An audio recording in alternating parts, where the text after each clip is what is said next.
that they are already familiar with it. See, your horse is today relatively calm already, and that is not because she's now used to the arena, and so it is that plays some part in it, but it was the riding what you did yesterday, on the bit.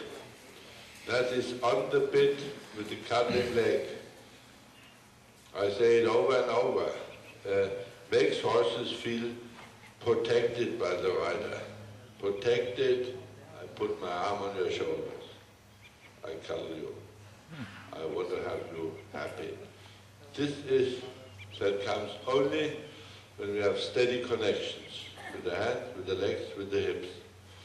A rider with a bumpy seat and a flapping leg, you better send them somewhere.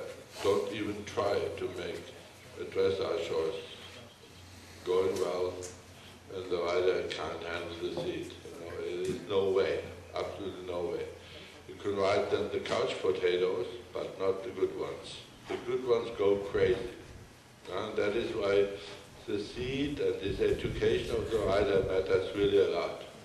Conrad, can you explain, because you said the flapping leg, I mean, explain the difference between the flapping leg and the opposite extreme, the gripping leg, because obviously the gripping leg is not... Both is bad. Both is bad. Exactly. So how do you do a leg that's pedaling but not gripping and not flapping, but moving with the horse?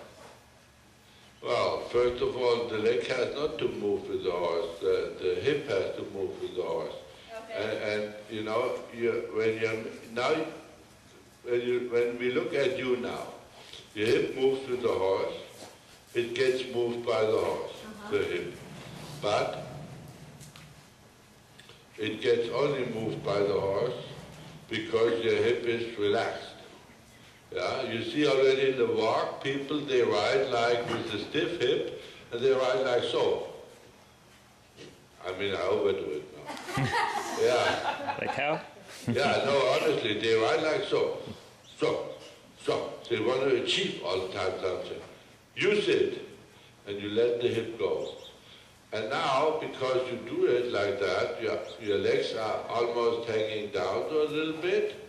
You have a little bit of a elasticity in the leg because you keep the heels down. So this little bit heels down makes your leg not hanging around without any contact. Now heels down, and the relaxed hip makes down his leg. It brings his leg in a good position. The leg is at the girth, you have a contact with the calf, the leg moves with the horse, but this moving with the horse is the ankles spring down in that moment when they need it. And nothing is done on purpose. Everything comes out of your body which is relaxed. So, when you do not have a body which is relaxed on the body, on the horse, then you have to train that. You know, you have to train it. That is your task as an instructor, to make the body function. And when the rider's body is not functioning properly, then the horse has a very, very hard time. Very, very hard time. Then you are an ugly burden on that horse. You know what I mean? Yeah. You're dancing with somebody who cannot dance. Yeah, it is like that. It is like that. And think about you're dancing with a guy who pushes you all the time in another way. And are you happy with that? No. Okay. So now you know already how the horse should be ridden, you know. By the way, they have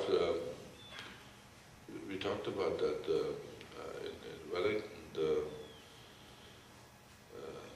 this global forum, North America. So next time when they have it, I make something there, a performance about riders' education, not horse training, because that's what they show all the time. But how do you train a rider?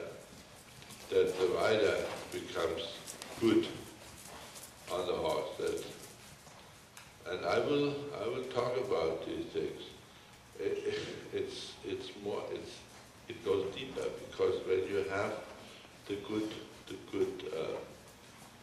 well-trained seat, then you do not have only the horse feeling good under you, and you are able, because of the seat, you are able to give the aids properly, because only the relaxed body gets the timing of the aids. Your brain gets the technical part, but the timing, when do I do it, and in what intensity do I do it, that's feel. And the feel cannot be taught. You feel it only from the horse, and you feel it only from the horse when your body functions. It's part of the horse. Otherwise, the body has to function. So, but in addition, when your seat is good and you are able, because of the relaxed seat, you can give your body away to the horse. So you don't have your body anymore when you sit on the horse. It's given away to the horse. That makes your head free for preparing movements, for concentration, for mental fitness. You cannot become mentally fit on a horse which moves, and your body has a hard time to follow that motion. You will never be mentally fit. You actually drive a car downhill without brakes. That's what happens. Nobody is mentally fit when you drive a car without brakes downhill. Okay, do you accept? So this rider seat training is an extremely important part in this sport, and in America they don't do it. They don't do it. They put the riders on the horses, and when it doesn't work, then the horse is a bad horse. That's how it is. And that goes up to a certain degree that when you do Western riding, then it works. They don't need a body which functions. They need dum, dum, boom, boom. But in dressage, you need a body which functions. And in jumping, you need it not as much as in dressage, but also over the fences, the jumper must have a functioning body between the fence and over the fences. But in the trot work and in the walk, it doesn't really matter there. But in dressage, it matters all the time, whatever you do. Even in a halt, you have to be good with your body.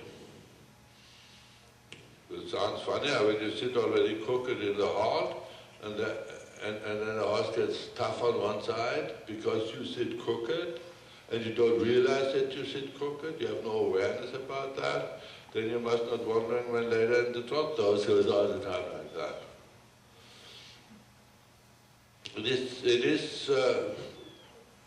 when I say it like that, it is pretty simple. It sounds really simple, but doing it is sometimes not so simple, but it can be done. It's not that is all a big miracle and impossible, and you have to have the highest talent in the world. That's not needed. You just need to do it, like train it. Then it's fine. Good. Hey, I like that. Since we were talking about the flapping legs, you are right better. Good. This is, here you can't say anything. That is body functions. She has the hand at the mouth, her shoulders are relaxed, the legs are there, they don't move in the wrong way, and because of that, this steadiness comes in the going of the horse. This horse is so nice now on the bit. So trot over the poles later. Okay. You have time. That's a green horse. But because she rides it well, this horse looks good.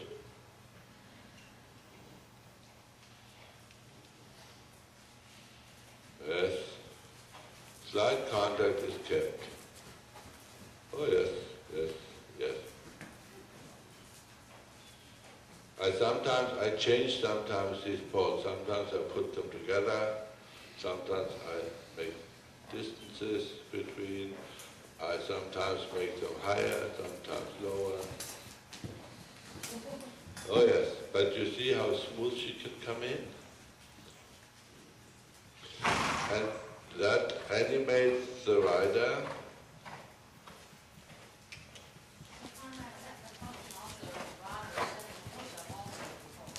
I'm sorry, I didn't. So her going over and beating me is also a function of the rider upsetting herself. Yeah, absolutely. The rider must now look, turns off with the body, not with the inside hand.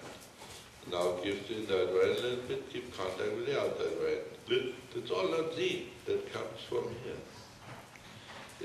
That is this, when you ride well, you don't see anything. And that makes people sometimes think, yeah, that is also easy. But it is not so easy. Your body has to function all the time. The horse moves. The horse moves, and you cannot just stop move. You know, you change rein, and you know when a horse goes like that, then now she has the mouth shut. Yesterday she was all done, you know. Oh, and so. Of course, rising thought looks relatively easy, but rising thought is also has to be done properly. Yeah, when you lean too much forwards and your legs flip down, flip backwards or so, you know, then that's also not good. And when you sit too heavy, it's also not good. You get that fine feel for where my body has to be, and this differs from horse to horse. You know, the horses have different conformations, and so some now ride the poles. No, canter. Keep going, canter. Next time when you ride the poles, ride them a little bit more on the outside. Okay.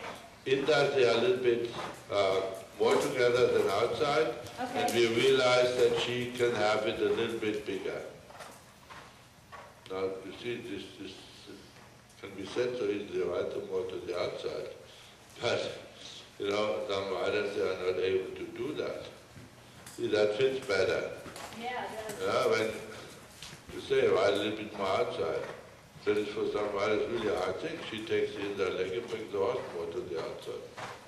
And because of that, others they pull forcefully on the outside rein and hold on there to keep the horse on the outside.